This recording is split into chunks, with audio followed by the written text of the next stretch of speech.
आप सभी ने एक नाम सुना, संभाजी राव भिड़े गुरुजी। किस किसने सुना? वो गोल्ड मेडलिस्ट थे, वो भी साइंस में। वो छोड़ करके वो देश के लिए नंगे पांव आज भी पूरे युवाओं के अंदर जागृति कर रहे हैं। लेकिन हमारे देश के अंदर अवैज्ञानिकता का ऐसा दौर चल निकला है जो टीवी के द्वारा आपके घरों में घुसाया जा रहा है। आप बोलेंगे अवैज्ञानिकता का कैसे? अब मैं आपको एक छोटी सी जानकारी देता हूं। कितने लोग सुबह उठ करके चाय पीते हैं? सुबह उठ के चाय कौन कौन पीता है? बस इतनी पीते हैं क्या? जो लोग सुबह उठकर टीवी देखकर अगर चाय पिएंगे उनको कैंसर तक का बीमारी होगा। काय का बीमारी होगा। भीति बांटते देख, दांत काटते तो हमारे ऋषि मुनियों ने कहा सुबह सबसे पहले उठ के पानी पीने का। और टीवी ने सबसे पहले क्या बोला? टीवी में एक हीरोइन आती है, वो इधर से सामान फेंकती है, इधर से फेंकती है, बेड में से ही चिल्लाती है चाय चाय चाय। और वही देख के हमारे घर की लड़कियां, हमारे घर के लड़के चाय चाय करके अपना सवा सत्यानाश कर रहे। क्या कर रहे? क्या कर रहे? बोलो ना। अच्छा, आपको मालूम इस बच्चे का उम्र कितना होगा? बताओ। जलियांवाला बाग का हत्याकांड हुआ था। क्या हुआ था? नरसंहार हुआ था। और किनके द्वारा हुआ था? अंग्रेजों के द्वारा। अंग्रेजों का एक क्रूर राक्षस पिशाच अधिकारी था जिसका नाम था हरामखोर डायर। जनरल तो वो लोग बोलते हुए, हम तो उसको हरामखोर, निर्दयी, पिशाच, राक्षस, और जितनी गालियां मुझको आती है और आपको आती है सब दे दो उसको थोक में। इतना वो पिशाच व्यक्ति, उसने लोगों को गोलियों से भून दिया था। और जब उसने गोली से लोगों को भूना और उसके दूसरे दिन इतने छोटे भगत सिंह 12 साल की उम्र में, 3 साल की उम्र में वो गड्ढा खोदा उन्होंने खेत में, और खेत में गड्ढा खोदकर वो पिस्तौल गाड़ रहे थे। बड़े जागीरदार थे, तो उन्होंने पिस्तौल गाड़ा खेत के अंदर। तो जब वो पिस्तौल गाड़ा तो उनके पिता ने पूछा, बेटा ये बीज की जगह क्या बो रहा है खेत के अंदर? बोले, बाबा मैं पिस्तौल बो रहा हूं, इस पिस्तौल से फसल आएगी, और फसल आने के बाद उन बंदूकों से एक एक हरामखोर अंग्रेज की खोपड़ी के अंदर गोली मारूंगा। इतने महान विचार वाले भगत सिंह के देश के अंदर युवा डोरीमोन पोकेमोन देख रहा, सड़े कुत्ते जैसे ऊंचे बाल, सुअर जैसे ऊंचे बाल करके और नाच रहा है। नाच रहा है कि नहीं? गले पे टैटू, कमर पे टैटू, हाथ पे टैटू, कहां टैटू नहीं, सब जगह टैटू। मरेगा टैटू, कैंसर होगा, एंटी कैंसर होता है, उससे कैंसर है वो टैटू। ये देखो, ये लड़का बेटा मोबाइल से बना रहा है, इसके गले पे देखो है कि नहीं टैटू? इसके गले पे टैटू। सबके सब हम अंग्रेजों की तरीके से जा रहे हैं। जिन अंग्रेजों ने हमको गुलाम बनाया, और भगत सिंह 13 साल के हुए तब वो जलियांवाला बाग की मिट्टी लेकर के आए और बोले इस मिट्टी के मैं पूजा करूंगा। पूजा स्थल में रखा। आज 13 साल के लड़के से बोल दो तो मोबाइल में व्हाट्सएप पे टिकिर टिकिर टिकिर टिकिर टिकिर टिकिर करता रहेगा, नहीं तो फेसबुक पे बैठ जाएगा, नहीं तो गूगल पे अनाप शनाप चीजें देखेगा। यह स्थिति हो गई भगत सिंह के देश में। राम प्रसाद बिस्मिल कोड़े खा रहे थे और अंग्रेज बोला कब तक कोड़े खाओगे, स्वीकार कर लो अंग्रेजों की दास्ता। तो उन्होंने अंग्रेज अधिकारी को पलट के देखा और बोला ये जितने घाव है सीने पर, क्या बोला? ये जितने घाव है सीने पर ये सब फूलों के गुच्छे हैं, हमें तो पागल ही रहने दो, हम तो पागल ही अच्छे हैं।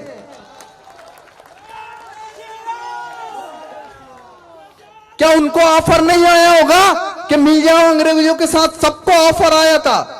जिन्होंने स्वीकार किया वो दिल्ली की उस गोल गुम्बद के अंदर बैठ गए उस समय पर और इस देश के टुकड़े कर दिए। और आज भी उस खानदान के लोग चाहते हैं कि इस देश के 700 टुकड़े कर दें, अलग अलग अलग अलग। लेकिन वो कर नहीं पाएंगे, लेकिन हमारी कमजोरी की वजह से वो कर देंगे। कैसे? हम बोल रहे ये आगरी है, ये कोली है, ये ब्राह्मण है, ये राजपूत है, ये गुज्जर है, ये जाट है, ये फलाना है, ये पाटीदार का है, ये है, वो हिंदू नहीं बोलते।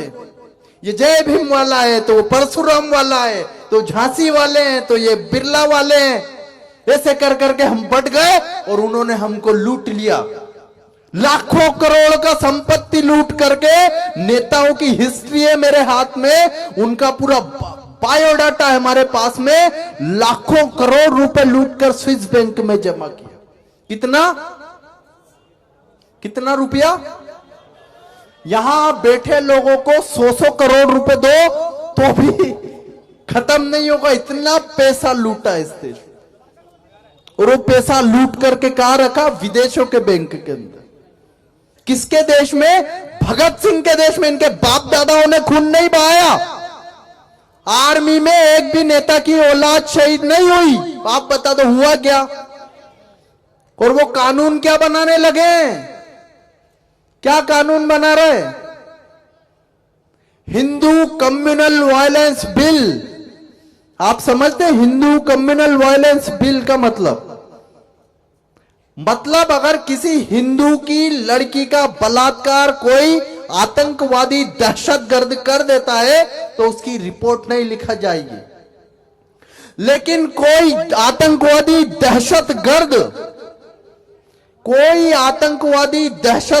पाकिस्तान परस्त अपने मन में पाप लिए गौ हत्यारा अगर किसी हिंदू पर आरोप मात्र लगा दे कि इसने मुझे घूर के देखा तो उसको जेल की सलाखों के पीछे डाल दिया जाएगा। ऐसे कानून की तैयारी करके बैठे थे पापाचारी दुराचारी लोग। लेकिन तभी आज हमका एक संत जिसका नाम क्या है? हमारे प्रधानमंत्री का क्या नाम है?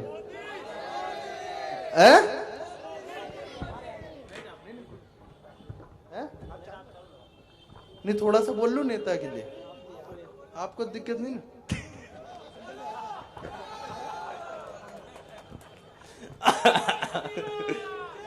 ये तो अच्छे वाले, देखो इनका नहीं बोल रहा हूं। काय चांगलेपन होते और उनका ही हमको जरूरत है और उनको ही हमको आगे बढ़ाना है। और जनता को सबको मालूम है कौन अच्छा है कौन बुरा है। तो जो अच्छा है उसको किधर लेके जाने का है? संसद के।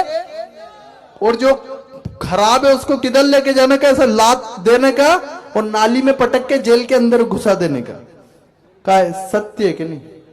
जो खराब है उनको हमको संसद से निकाल के जेल में ठूस दे। अब आपको मैं भगत सिंह के और विचारधारा बताता हूं। भगत सिंह ने कानून लिखा था, आपको जानकारी देता हूं, जिसका नाम है राइट टू रिकॉल, नेता को वापस बुलाने का अधिकार। क्या अधिकार? हमको नेता को चुनने का अधिकार है, लेकिन भगत सिंह ने वापस बुलाने का अधिकार अपने जो उन्होंने दस्तावेज लिखे थे उसके अंदर लिखा है राइट टू रिकॉल, जिसे अमेरिका ने अपना लिया। हमने अमेरिका से क्या लिया? जींस पहनना सीख लिया। हमने अमेरिका से क्या किया? गाड़ी चलाना सीख लिया। हमने अमेरिका से प्लेन के वहां के सारे संसाधन जुटा लिए भोग विलासिता के, लेकिन राइट टू रिकॉल नहीं लिया। क्यों? क्योंकि राइट टू रिकॉल लोगे और कोई नेता लूटेगा तो उसको वापस कैसे बुलाओगे? 5 साल तक वो क्या बन गया। लेकिन भगत सिंह अपने कानून के अंदर लिखते हैं कि नेता अगर गद्दारी करता है, भ्रष्टाचारी करता है, चोरी चकारी अगर लूट मार करता है, तुरंत उसको वापस बुला लो। आप बुला सकते हो क्या? कौन कौन बुला सकता है? इस देश में ऐसा नहीं है। लेकिन आज जब हमारे देश के अंदर देश विरोधी ताकतें खड़ी होकर इस देश को खाने के लिए खड़ी है, जेएनयू में क्या हो रहा है आपको मालूम है? जेएनयू की थोड़ी सी जानकारी देता हूं। जेएनयू के अंदर क्या पढ़ाया जाता है? जेएनयू के अंदर पढ़ाया जाता है कि राम जी और सीता जी सेक्स कर रहे थे और हनुमान जी झांक रहे थे। और वहीं से पढ़कर के टीवी रिपोर्टर निकलते हैं, वहीं से पढ़कर कम्युनिस्ट नेता निकलते हैं, वहीं से पढ़कर के देशद्रोही आतंकवादी निकलते हैं और वो फिर बोलते हैं भारत तेरे टुकड़े होंगे इंशाअल्लाह इंशाअल्लाह, और उनका सम्मान होता है जगह जगह। जो लोग आजाद मैदान के अंदर जिन लोगों ने आबरू लूटा पुलिस वाली मां बहनों का, उनका सम्मान हुआ कई जगह पर, आपको जानकारी नहीं है, मैं जानकारी देता हूं। आईबी की रिपोर्ट्स हमारे पास है सीक्रेट, कि ऐसे लोगों को प्रोत्साहन मिल रहा है जो इस देश की बहन बेटियों की आबरू को लूट करके और पोर्न साइटों पर डालते हैं। ऐसे लोगों का सम्मान 5 लाख रुपए में हिंदू की लड़की का व्यापार तय होता है मस्जिद के अंदर। ये माफ करना, मुझे देखना डर लग गया है, ये मैंने गलत बोल दिया, मस्जिद वस्जिद नहीं, आतंकवादी जहां पर पनाह लेते। देखो मेरा आई लव मुस्लिम्स, मुसलमानों से बहुत प्यार करता हूँ दिल से। मेरे दिल के अंदर जितनी भी आर्टरीज है, उनके अंदर जो ब्लड घूमता है, उस ब्लड के अंदर जितने भी और मेरे टिश्यू विशू, मेरा हड्डी वड्डी सब बहुत प्यार करती है। आई लव मुस्लिम्स, ठीक है। लेकिन मैं क्या बोल रहा हूं कि जो देशद्रोही लोग हैं उन्होंने रेट तय कर रखे हमारी मां बहन बेटियों के। अगर शादीशुदा महिला को भगाया तो 7 लाख रुपए, अगर कुंवारी को भगाया तो 15 लाख रुपए, अगर जैन की लड़की को भगाया तो 25 लाख रुपए। रेट बढ़ गए क्योंकि महंगाई बढ़ा तो रेट बढ़ा है, और इनको सारे संसाधन जुटाए जाते हैं। आपको मालूम है अभी कुछ दिन पहले, 20 दिन पहले टीवी पर एक मॉडल, उसका मुझे फोन आया, बोले स्वामी जी ऐसा ऐसा हुआ मेरे साथ। मेरे पति ने मुझसे 10 साल पहले, वो ब्राह्मण था, हिंदू थी ये बड़ी बात है, ब्राह्मण थी वो मेरे लिए कोई बड़ा बात नहीं। उसका मुझे फोन आया, वो बोली स्वामी जी इतनी परेशान हूं, मुझे गरम सलाखों से चेटाता है मुंबई के अंदर, अंधेरी के अंदर, और वो भी फिल्मों में काम करने वाली, जिनको हाईली एजुकेटेड पीपुल कहा जाता है, उसकी बात कर रहा हूं मैं। भाईंदर की झुग्गी बस्ती की बात नहीं कर रहा, धारावी की झुग्गी बस्ती की बात नहीं कर रहा, मुंब्रा के सड़े हुए कीड़े मकोड़ों के घरों की बात नहीं कर रहा। हाईली एजुकेटेड नहीं, वो उधर नाली में कीड़ा नहीं होता है क्या? म्युनिसिपालिटी वालों से पूछो, ताई से पूछो। रुको कुछ आए ना, ठीक है, वो कुछ बोला ना उनने।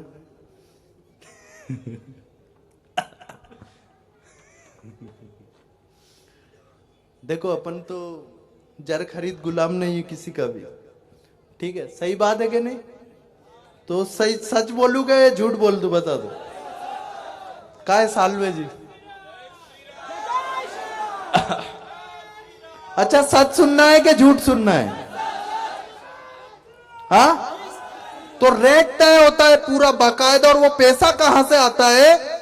वो पैसा आता है दुबई से, सऊदी अरब से, और वो लोग पकड़ाए गए। अभी एनजीओ के अंदर 20,000 करोड़ रुपया ऐसा पकड़ा है जो देश में कन्वर्जन, और हमें कन्वर्जन से कोई बुराई नहीं, तुम्हारा बाप की इच्छा हो वहां तुम जाकर धर्म बदलो, लेकिन कन्वर्जन से राष्ट्रांतर कर रहे हैं। धर्म परिवर्तन तक ठीक होती है बात, तुम्हारी इच्छा है तो चूल्हे में जाओ, तुम गंदगी में गिरे, उससे हमें कोई लेना देना नहीं, स्वतंत्र देश है। लेकिन तुम जब इस देश से कश्मीर को अलग करने की बात करते हो तब हमारे दिल को दर्द होता है। जब तुम अरुणाचल को चाइना को देने की बात करते हो तब हमारे दिल को दर्द होता है। और ये जो कन्वर्ट किए हुए लोग हैं, ये वही हैं, ये ओरिजिनल नहीं है, ये वही लोग हैं जो कन्वर्ट होते हैं। केरल के अंदर जो लोग कन्वर्ट हुए वो आज आरएसएस के और कई सारे संतों के गले काटते हैं। आप ये भगवा पहनकर, वहां केरल का एक गांव है कन्नूर, उसमें जा नहीं सकते, आपका गर्दन काट देंगे। आंध्रा का एक गांव है, उसके अंदर आप ये पहनकर जा नहीं सकते, वो टोपी वाला, वो दाढ़ी वाला आपका गला काट देगा। आप भिंडी बाजार के अंदर देशभक्त बातें नहीं कर सकते। आप मुंब्रा के अंदर ये नहीं सोच सकते कि कोई वंदे मातरम की जय बोलेगा। ये बातें सत्य और आपकी आंखों के सामने। आजाद मैदान के अंदर किसने आबरू लूटी, कोशिश करी, पुलिस वाली बहनों की, किसने पुलिस वालों की हत्याएं करी, आप खुद सोच लो। जगताप और गांगुली को भिवंडी में किसने मारा, आप बता दो। खुद हमारे सोचने की बात है। हमारे देश को जिस ओर लेके जाया जा रहा है वो दिशा अंग्रेजों के द्वारा तय की गई है। हिंदू और मुसलमान के कहां दंगे होंगे, अमेरिका में तय होता है, भारत में तय नहीं होता, अमेरिका में तय होता है। जाकिर नाइक जैसे लोगों को अमेरिका से पूरा का पूरा पैसा आता है। तो अमेरिका के अंदर बाकायदा ये तय होता है कि भारत के अंदर किस किस जगह पर दंगा हो। अमेरिका से पैसा आता है, तो आप बोलेंगे उनका क्या फायदा? उनका फायदा है कि जब आपके देश में अराजकता फैलेगी तो उनकी कंपनियां आकर यहां पर स्पेशल इकोनॉमिक जोन बना रखे। क्या बना रखे? Special economic zone. जिन स्पेशल इकोनॉमिक जोन के अंदर भारत का कोई कानून लागू नहीं होता, वो वहां पर आकर अपना काम शुरू करेंगे। और भारत का जो शेतकरी बांधव है वो सड़कों पर सिर्फ क्या करेगा? पैसे की भीख मांगने के लिए लड़ता रहेगा। और ये हल होने वाले। स्पेशल इकोनॉमिक जोन को कोई ताकत नहीं है जो रोक दे। बड़े बड़े क्रिमिनल लॉयर इस देश के अंदर उन लोगों को बचाने का काम करते। एक एक कंपनी की हमारे पास रिपोर्ट है, 200 क्रिमिनल लॉयर कर सके। कितने? आपके पास, हमारे किसान के पास एक पैसा देने के लिए वकील के पास नहीं रहेगा, लेकिन कंपनी ने 200 वकील रख रखे। तो ये देश कहां चला जाएगा? कंपनियां खरीद लेगी, जिनसे भगत सिंह ने एक कंपनी से देश को बचाने के लिए लड़ाई लड़ा। झांसी की रानी ने, भगत सिंह ने, तात्या टोपे ने, चाफेकर बंधु ने, वासुदेव बलवंत फड़के ने। और हम उन कंपनियों को इस देश में लेकर के आ रहे हैं कि आ जाओ, हमारे देश को खा जाओ। ब्रिटानिया का बिस्कुट खाओगे, टोयोटा की गाड़ी में बैठोगे, तो क्या होगा इस देश का? इस देश का शेतकरी फांसी लगाकर मरेगा विदर्भ की तरीके से। और आपके रगों के अंदर जहर डाल रही है। ये जितने भी केमिकल आते हैं वो सारे के सारे विदेशों से आयात किए जाते हैं। आपके पैसे की वजह से आतंकवादी देश फल फूल रहे हैं। आप जितने पेट्रो प्रोडक्ट को उपयोग करोगे उतने मुस्लिम देश आपके ऊपर हावी होंगे, उतना इस देश के अंदर अराजकता होगा। और सारे के सारे लोगों को पैसों से आपको मारना है। तो याद रखो, आपको विदेशी कंपनियों का सामान नहीं लेना है। सभी लोग हाथ खड़े कर दो, मेरे 2 मिनट बचे। अच्छे से खड़े कर दो। कोई के हाथ में टूटा टाटी तो वो रहने देना, बाकी सब जवान मर्द, हमारी माताएं बहनें, सब वैसे बुलंद हाथ खड़े करो और मेरे साथ इस वाक्य को दोहराओ। हम सभी भारतीय किसी भी ऐसी चीज को नहीं खरीदेंगे जो विदेशी कंपनियां बनाती है। ए, तुम्हारा हाथ को क्या हो गया? खड़े करो, स्पेशल चांस है क्या? ऐसे किसी भी सामान को नहीं खरीदेंगे जिसमें विदेशी कंपनी का पैसा लगा हो। ऐसे लोगों का हम विरोध करेंगे जो गौ हत्या में राष्ट्र के बुरा सोचने की बातें करते हैं, इस राष्ट्र को तोड़ने की बातें करते हैं। ऐसे लोगों का विरोध करेंगे। भारत माता की, भारत माता की। जिस हिंदू का खून न खोले, सही में, जिस हिंदू का खून न खोले। अब मैं अपने समाप्त करता हूं कार्यक्रम को।